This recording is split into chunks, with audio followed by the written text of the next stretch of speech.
guys, how's it going, and welcome back. So today is another yet test with the Katana MK2 amp. I'm using basically a room mic setup, so my vocals might be a little bit low, so might want to turn up the volume at least when I talk. Anyway, so I've got my 24-bit Zoom H1 recorder set up through the line out, so it's direct signal to my mixer, and it's actually sitting on my work table. And we're going to crank the Katana up a little on the loud side today with the Epiphone Les Paul Custom Pro, and it's going to be a huge sound difference impact for you guys. If you go back to my video where I demoed the Epiphone Les Paul Custom Pro with the Mark II, that video, if I remember correctly, I used a Shure PGA 48 mic. Now that's mainly a vocal mic, so not always a recommended thing for miking up your amp with. And I've also got my Gibson Les Paul Studio that I did actually with this actual recorder right at the amp. And so again, a huge sound difference you're going to hear.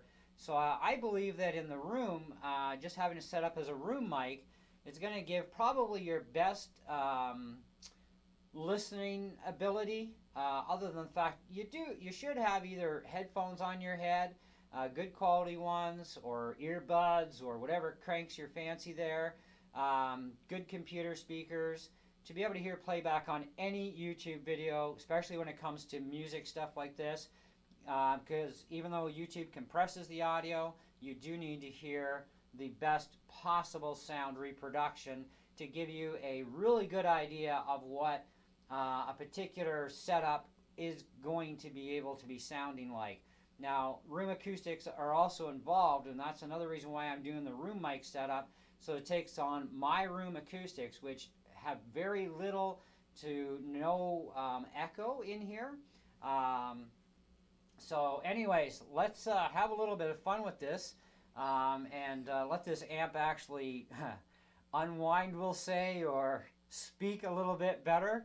Alright, so I'm going to start with a blues driver effect on this, and we'll just go between the blues driver, the overdrive, and the distortion, and that's all we're going to do, and that'll give you a pretty good idea. And of course we'll do clean as well, so we're going to put clean in there, but we're going to do the overdriven stuff first.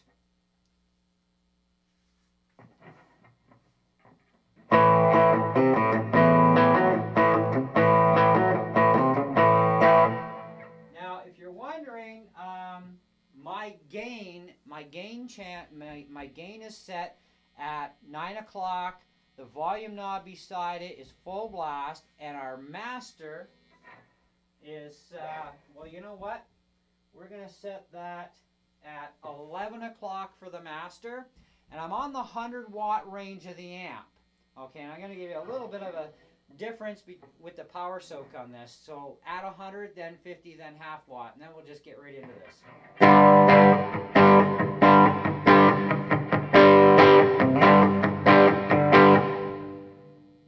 So now 50.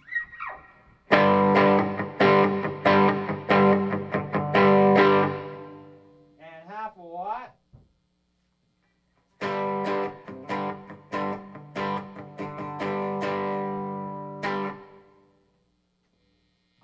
So that's your three main levels of 150 and half a watt without touching any of the other dials. So let's have some fun here.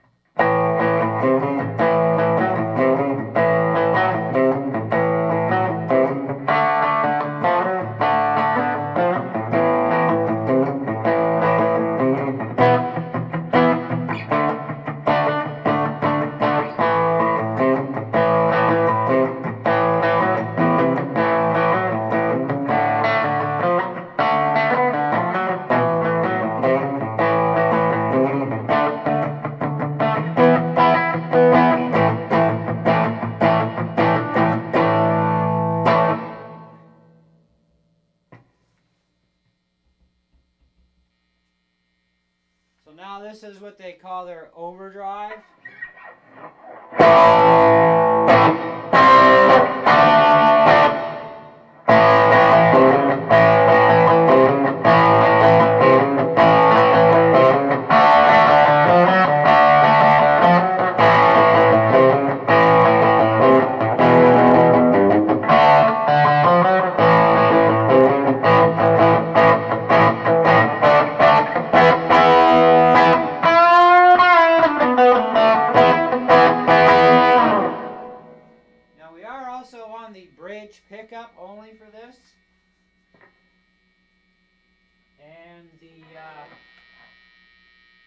We're also at 11 o'clock on the amount of gain to that overdrive and blues channel. So let's hit the distortion channel.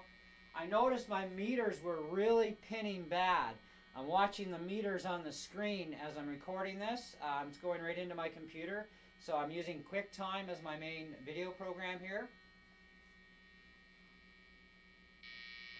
So now this is the distortion area, and you can start to hear a bit of that, you know, hum sound.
Okay, so let's do completely clean now.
Okay, now bass, mid, and treble. All the bass, mid, and trebles are all in the middle. I did some programming on the amp a little bit. Didn't touch those effects. What I did was I messed around with the other ones because I wanted an acoustic simulator on here. So just turn that up a little bit.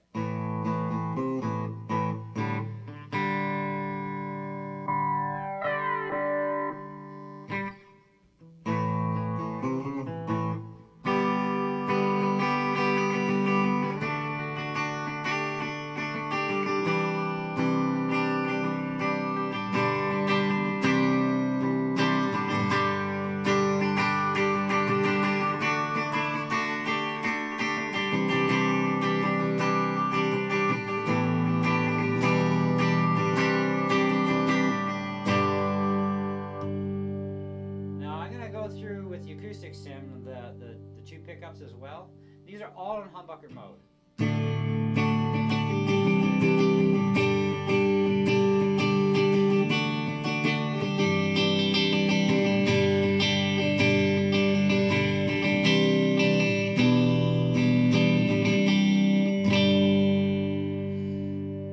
Okay, now just the neck pickup.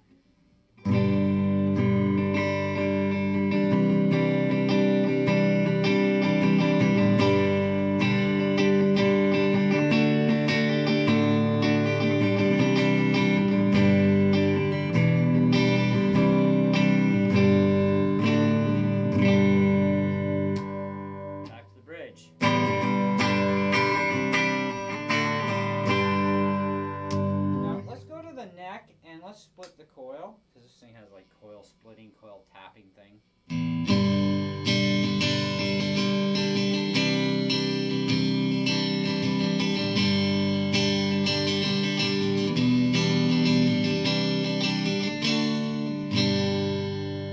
Now let's kick in that phase switch.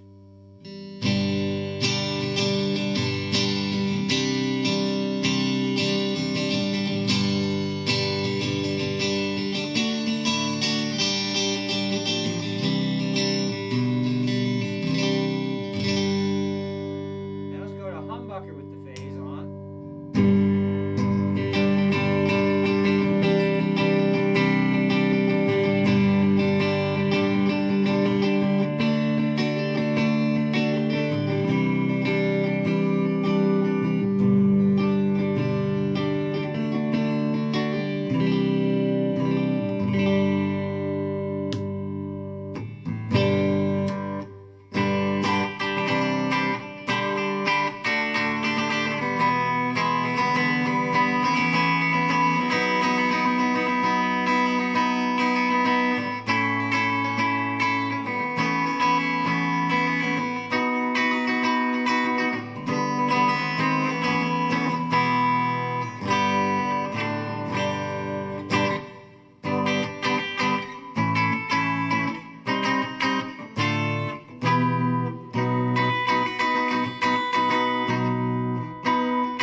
Now, my personal opinion, let me just sit down in front of the mic here. Now, my personal opinion of the amp for these volume levels, because this is the first time I got to turn it up this loud in the house, I think it does a really great job, you know, and it's not bothering me even for the loudness level. You know, that's still pushing a lot of power. Like you're in the 100-watt range, you know, with a volume max, gain at 9. The more gain you add, of course, you're going to get some breakup. You know, I mean, that's just normal, right? Gain for a reason. Plus, of course, you got your master involved there. So where I have the levels all set right now, everything is really nice and tight, I find. The sound is being well-rounded, well-produced, very clean. You know, and this is with the Epiphone Les Paul Custom Pro. So if you want to know all the specs of the specific pickups, etc., feel free to go to Epiphone's website. They have this guitar left or right-handed version, same guitar. Of course, I have the lefty. But you know, at these levels, that is really nice. You know, and even having the main gain level control on the effect, like for your blues pedal, your distortion, your overdrive, it does a really good job. You know, it's so nice and tight. It's clear. I find it's great myself. Now, opinions always vary from one person to the next, what they think of something. You know, and so we're going to try my Stratocaster in the next video and see what it's like just going in the room like this, doing the exact same things as far as the effects go, and of course using the clean channel too. And then that'll give us a pretty good comparison to even compare it against the Gibson Les Paul Studio that was actually mic'd up with the microphone right in front of the Katana. And see what the difference even is, so you can like kind of bounce between those videos of mine and you know, see what you think. I mean, different guitars, you know, same guitar, different pickups even. You know, you change the pickups out, you change your guitar, right? The strings that I use are D'Addario 1046s on both my Les Pauls, and I use the same brand but in a 942 on the Strat. I don't use 10 gauge on the Strat. But maybe I might actually end up start using 10 gauge on it, just because a little bit more tightness would be nice, and to get my tremolo bar back to being a floater, I think it stays better tuning stability as a floater if you use 10 gauge, but we'll see. You know, I might just leave it at 9. Anyway, so that's our demo of this. So thank you so much for watching, and we'll definitely catch you guys on the next one. See ya.